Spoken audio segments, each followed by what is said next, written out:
Assalamualaikum. Hai guys, welcome back YouTube my channel. Bareng aku lagi, Elijah Sanjaya. Nah, kali ini aku mau bahas makan banyak tapi tetap langsing ya guys. Yuk ikut keseruan aku. Nah, sebelumnya jangan lupa kamu like, subscribe, and comment ya untuk mendukung perkembangan channel aku guys.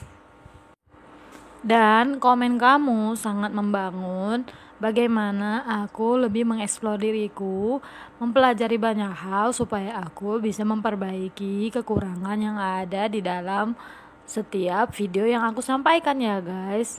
Jadi kamu harus like, subscribe, and comment supaya aku tahu apa kekurangan dari channel aku ini. Nah, ini aku mau masak bayam. Aku mau rebus bayam ya. Bumbunya sederhana aja, cukup bawang merah, bawang putih, garam, gula pasir sedikit, dan juga kaldu bubuk. Lanjut, ini kita rebus ya bayamnya. Nah, untuk penggunaan gula pasir sendiri itu nggak terlalu berpengaruh ya guys untuk masakan yang jumlahnya banyak seperti ini, karena juga porsi gula pasirnya dengan jumlah masakan yang dimasak itu kan sangat berbeda jauh ya. Jadi kamu nggak usah terlalu memikirkan itu akan berpengaruh ke timbangan badan. Sesuai dengan video yang aku buat kali ini, yaitu temanya makan banyak tapi tetap langsing guys. Nah, maksudnya itu kita bisa makan banyak tapi tetap langsing asalkan yang kita makan itu adalah makanan-makanan yang tinggi protein, kaya akan gizi, mineral, dan tidak terlalu mengalami proses pemasakan yang sangat-sangat mengubah kandungan vitamin yang ada di dalam makanan tersebut ya. Nah, lanjut nih aku aduk-aduk bayamnya. Udah matang ini ya guys.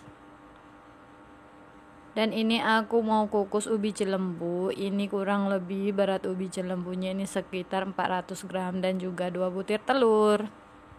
Lanjut aku mau masak ini dada ayam, kurang lebih beratnya ini 250 gram. Aku beri air, garam, saus tiram secukupnya aja ya. Lanjut diberi lada bubuk dan juga bawang putih bubuk. Kalau kamu nggak punya bawang putih bubuk, kamu bisa pakai bawang putih yang ada di dapur, kamu parut dan masukkan ke rebusan ayam ya. Ini aku balik supaya bumbunya itu merata ya. Nah, terakhir aku tambahkan ini daun bawang. Lalu ini aku siram-siramkan begini airnya ini ke dada ayamnya supaya benar-benar meresap, tercampur merata dan rasa dagingnya itu nggak hambar. Nah, ini lanjut aku tutup, dimasak api kecil ya. Nah, aku udah selesai masaknya. Lanjut ini aku mau plating dan dada ayamnya sendiri udah matang ya guys. Tapi buat para kaum wanita, para kaum perempuan, untuk ayam boiler atau daging ayam boiler nggak boleh dikonsumsi terlalu sering ya. Maksimal itu 1 minggu 3 kali aja. Karena daging ayam boiler untuk perempuan itu bila terlalu sering dikonsumsi bisa memicu benjolan pada payudara. Kalau kamu mau makan daging ayam yang lebih sehat, kamu bisa pilih ayam kampung ya.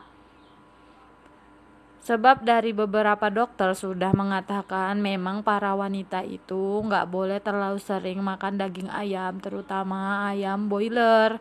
Karena proses peternakannya, pembesarannya itu sendiri sudah juga menerapkan bahan-bahan kimia yang masuk ke ayam itu sendiri guys, makanya ayamnya lebih cepat besar.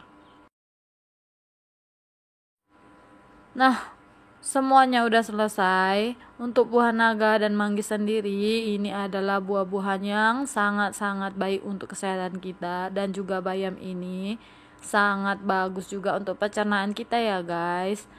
Jadi, walaupun kamu makan banyak, tapi bisa tetap langsing karena yang kamu makan itu adalah makanan-makanan yang alami dan rendah proses. Jadi kamu bisa tetap langsing meskipun kamu makan banyak. Sebab bila diawali dengan makan buah, kita akan merasakan badan itu lebih segar, pikiran lebih fokus, dan pencernaan kita itu lebih sehat ya guys. Apabila terjadi sulitnya buang air besar dan tidak teraturnya buang air besar pada seseorang, itu bisa aja akibat dia tidak memberikan asupan serat yang cukup untuk tubuhnya. Maka diperlukanlah buah-buahan yang kaya akan vitamin dan mineral ini untuk kita konsumsi. Nah, ubi cilembu sendiri ini bisa dijadikan salah satu opsi pengganti nasi ya guys ketika kamu diet. Selain rasanya yang manis dan harganya juga cukup terjangkau, ubi cilembu ini sendiri adalah salah satu makanan karbo yang alami, jadi mudah diserap oleh tubuh dan dicerna oleh tubuh. Dan benar-benar gak akan bikin kamu gemuk guys, walaupun kamu makannya dalam jumlah yang besar. Jadi gak ada alasan lagi itu untuk yang namanya kelaparan di waktu diet ya. Kamu bisa makan satu mangkuk bayam seperti ini di pagi hari, gak masalah kok guys. Bagus banget loh untuk pencernaan kamu. Dan bila ini habis kamu makan, pasti kamu gak perlu lagi yang namanya nasi dan juga yang lain-lainnya.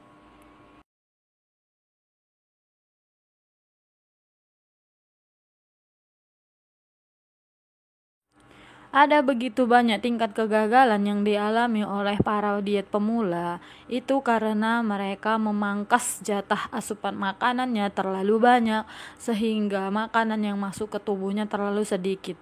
Akibatnya badan menjadi lemas, stres, karena hanya mendapatkan asupan makanan yang sedikit. Jadi tubuh itu nggak mendapatkan porsi atau gizi yang maksimal ya. Jadi sebenarnya banyak yang salah paham tentang diet itu sendiri.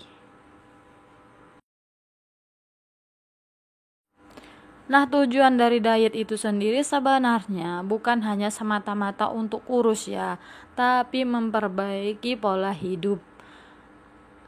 Banyak kesalahan yang kita alami sehari-hari dalam cara makan kita, seperti kita terlalu banyak memakan produk tepung-tepungan dan juga makanan atau minuman yang manis-manis ya, sehingga zat tepung yang masuk ke dalam tubuh kita dan pemanis buatan atau seperti gula pasir itu kan sudah mengalami proses kimia, proses pengkristalan. Itu sangat berpengaruh untuk kesehatan manusia. Memang benar dia terbuat dari tebu alami, tapi proses pengkristalannya itu, apalagi gula pasir yang warnanya putih bersih, itu sudah mengalami proses bleaching guys, atau pemutihan. Jadi itu udah berdampak banget sebenarnya untuk tubuh manusia. Nah, maka dari itu kita harus pintar-pintar mensiasati. Kalau kita nggak dapat gula dari gula pasir, ya kita bisa ganti gula kita dari buah, dari seperti air tebu. Banyak guys, setidaknya, atau bisa kamu juga beli salah satu madu, produk madu itu juga bisa menjadi pengganti asupan gula. Karena waktu aku hamil anak ketiga, itu aku setiap makan nasi itu selalu minum teh manis. Setiap makan nasi selalu dibarengi dengan teh manis. Akhirnya aku mengalami yang namanya lemas berlebihan. Dan ketika check up ke dokter, kontrol bulanan, ternyata dokternya itu bilang gini, Bu, kalau makan jangan berbarengan dengan teh manis, Bu. Apalagi nih masa hamil, Bu, jangan terlalu banyak makan terlalu banyak minum minuman yang terlalu manis ya, Bu ya. Akibatnya badannya lemes. Jadi sebenarnya pola hidupnya itu, pola konsumsi makanannya itu udah banyak yang salah kaprah ya. Apalagi sekarang itu udah makin banyak aneka macam minuman kemasan, minuman-minuman cepat saji yang sangat-sangat tinggi kandungan gulanya. Sebenarnya kalau kita makan seperti bayam ini, kita habiskan satu mangkuk dan kita minum kuahnya, itu udah cukup, nggak perlu lagi kita bikin-bikin teh manis atau minuman rasa-rasa. Kalau bikin jus pun nggak perlu sih guys pakai gula ya. Nah, jadi mulai sekarang lebih cerdas dan lebih pintar dalam memilih makanan dan minuman yang harus kita masukkan ke tubuh kita. Karena sebenarnya sumber penyakit itu datangnya dari diri kita sendiri. Ketika kamu nggak bisa mengendalikan apa yang kamu makan, apa yang kamu minum, ya sudah, penyakit itu datang. Karena apa? Kamu nggak bisa mengendalikan diri. Sumber penyakitmu itu datangnya dari mulutmu. Ya itu tadi guys. Nah, udah panjang lebar banget ya kita bahas semua ini. Kalau ada yang kurang jelas, kamu bisa tanyakan langsung ke komen di kolom komentar aku ya guys.